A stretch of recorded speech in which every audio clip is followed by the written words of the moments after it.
ये जो जिहाद का कॉन्सेप्ट है, ये सिरदर्द बना हुआ है। और फिर इसके लिए कोई भी हथियार, कोई भी पैंतरा वर्जित नहीं है। ये समझना बड़ा जरूरी है कि जिहाद का मतलब है टोटल वॉर।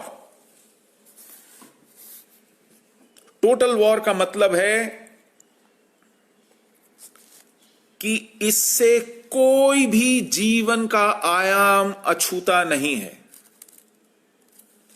इसमें कोई अपवाद नहीं है। ये पूरा युद्ध है, आमूलचूल संघर्ष है, इसमें किसी को कोई रियायत नहीं है। टोटल वॉर का कॉन्सेप्ट यह होता है कि जीवन का कोई शोभा इससे खाली नहीं है। आप कहें कि साहब कोई पवित्र महीना है या कोई बड़ा त्योहार का दिन है, जी नहीं, जंगे रमजान के महीने में लड़ी गई। ये मुगालते हम पाले बैठे हैं कि रमजान का महीना इतना पवित्र है कि आप एक तरफा सीज फायर कर देते हैं कश्मीर में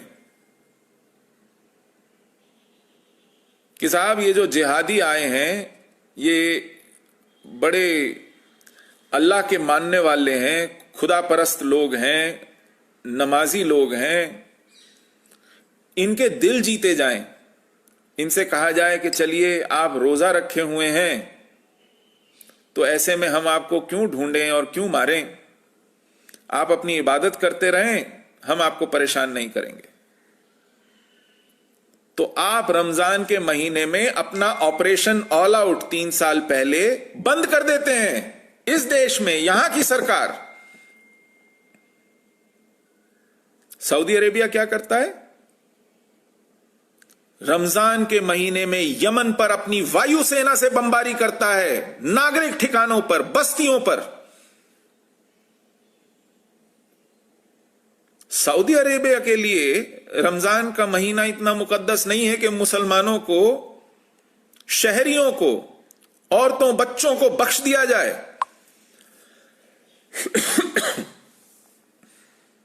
गाजा पट्टी के लिए मुकद्दस नहीं है, वेस्ट बैंक के लिए मुकद्दस नहीं है, लीबिया, सीरिया, बगदादी के लिए मुकद्दस नहीं है कि वो हथियार डालें, मस्जिदों में जाके नमाज पढ़ें, रोजे रखें, इबादत करें। लेकिन हमें यह शौक चर्राता है कि हम इन्हें बताएं कि देखिए साहब, आपसे ज्यादा तो हम इस महीने को मुकद्दस मानते हैं कि हम अपने हथियार एक तरफा डाल देते हैं। आप आइए हमारी सैनिक छावनियों पर हमले कीजिए, हमारी पुलिस पर, हमारी फौज पर, हमारी सीआरपीएफ पर, हमारे सरकारी दफ्तरों पर, निहत्थे निरपराध नागरिकों पर हमले कीजिए, स्कूल जलाइए।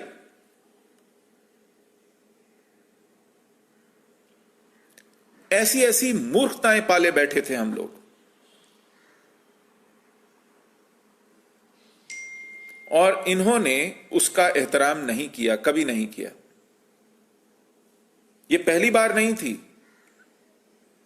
20 साल पहले भी रमजान के महीने में इसी तरह हमने एक तरफा हथियार डाले थे और दर्जनों की तादाद में सैनिक खोए थे।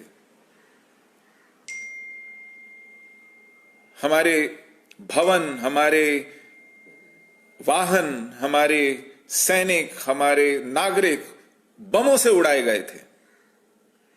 एलओसी पे फायरिंग होती रही, लेकिन हम सीखने को राजी नहीं। तो पहली बात, यह टोटल वॉर है, इसमें कोई भी अपवाद नहीं है। दूसरा बिंदु, जिहाद के अंदर जो अभी मरने वाला है,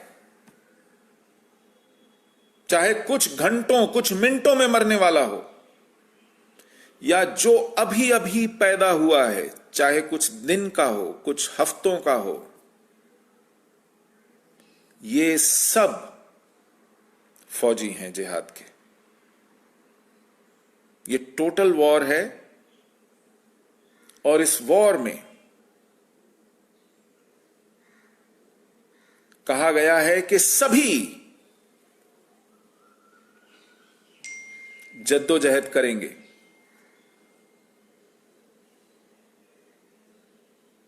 सभी यानी सभी, कोई एक्सेप्शन नहीं है।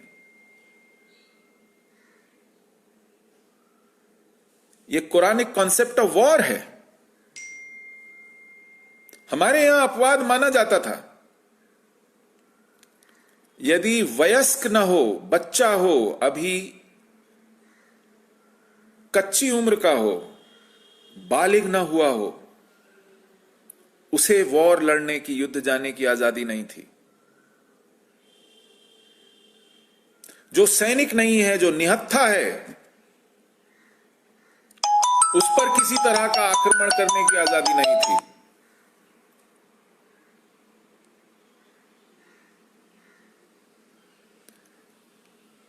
इसी तरह खेतों को, बागानों को, घरों को, बाजारों को निशाना बनाने की आजादी हमारे यहां नहीं थी। हमारे यहां तो सूर्यास्त के बाद लड़ने की आजादी नहीं थी युद्ध में। लेकिन जिहाद टोटल वॉर है।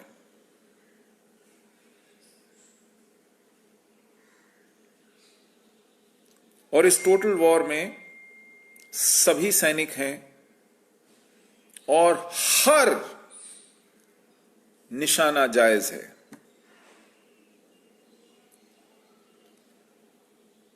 हर संधि को तोड़ना जायज है। कोई वर्जना नहीं है, कोई अपवाद नहीं है। तीसरा बिंदु, जिहाद में यह पट्टी पढ़ा दी गई है कि कोई हार नहीं होती। आप अगर मर जाते हैं लड़ते हुए तो आपको बहिश्त मिलता है, स्वर्ग मिलता है।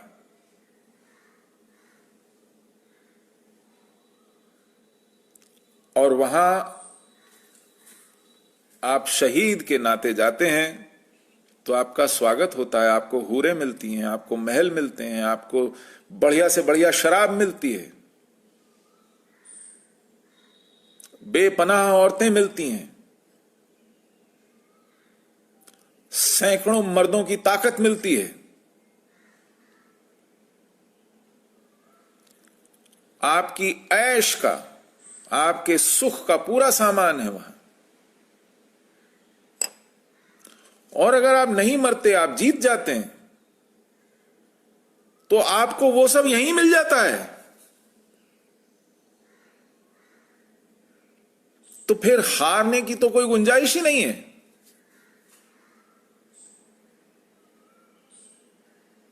ये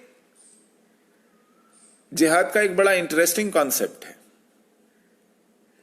तो इस तरह दिमागों को धोया जाता है कि फिर आप बिना आगा पीछा देखे,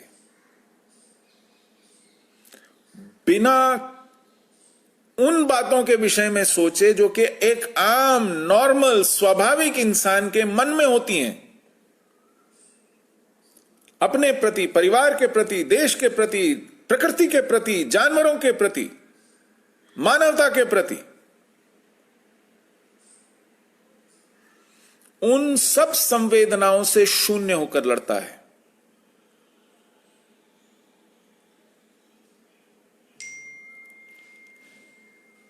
और चौथी बात, यह सब क्यों लड़ा जाता है? क्यों लड़ता है वो? क्योंकि उसे अल्लाह को राजी करना है, और अगर वो अल्लाह को राजी कर लेगा तो अल्लाह उसे ऐश कराएगा। उसे जन्नत में वो सब देगा जिसकी उसे यहां मनाही थी। यहां अगर उसे वो थोड़ी थोड़ी टुकड़ों में आधी पौनी कोई चीज मिलती तो वहां उसे उन चीजों की भरमार बाढ़ मिलेगी।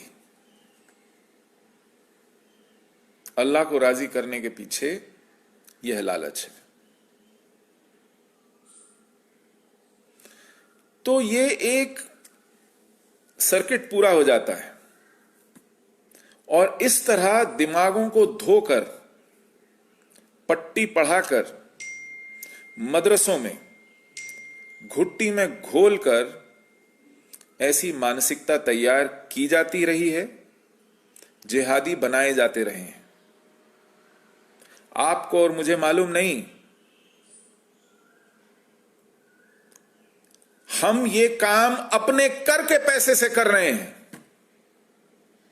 हमारी सरकारें इन मदरसों में मौलवियों को तनख्वाहें दे रही हैं।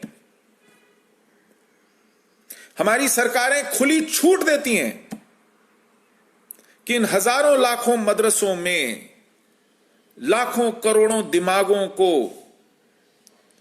इन करदाताओं के पैसे से, हमारे आपकी गाढ़ी कमाई के पैसों से धोया जाए और उनमें यह जहर भरा जाए हमारे प्रति, गैर मुस्लिमों के प्रति, इस देश की व्यवस्था के प्रति, इस देश के संविधान के प्रति, इस देश की सरकारों के प्रति, इस देश की संसद के प्रति, इस देश के चुनावों के प्रति, हमारी देवी देवताओं के प्रति, हमारी आस्था के प्रति, हमारे मंदिरों के प्रति, हमारे साधु संत महात्माओं के प्रति ये घृणा भरी जाए, ये हिंसा का भाव भरा जाए। इसके लिए पैसा हम देते हैं। और विडंबना यह है कि फिर हम सोचते हैं कि ये जिहादी आ कहां से रहे हैं, इनको कौन बना रहा है, ये कहां तैयार होते हैं। हमारे देश की व्यवस्था ये करती है जी। हम अपने पांव पर यह कुल्हाड़ी पिछले 70 साल से मार रहे हैं। दुनिया में कोई और देश ऐसा नहीं होगा जो अपनी जड़ों में चूना भरने के लिए खुद अपनी जेब से पैसे, अपना मेहनत, अपने संसाधन लगाता हो और फिर उस मेहनत का फल खून बहाकर अपने देश का सत्यानाश कराकर, अपने संस्थानों का, अपने समाज का, अपने नागरिकों का नुकसान कराकर तमाशा देखता हो।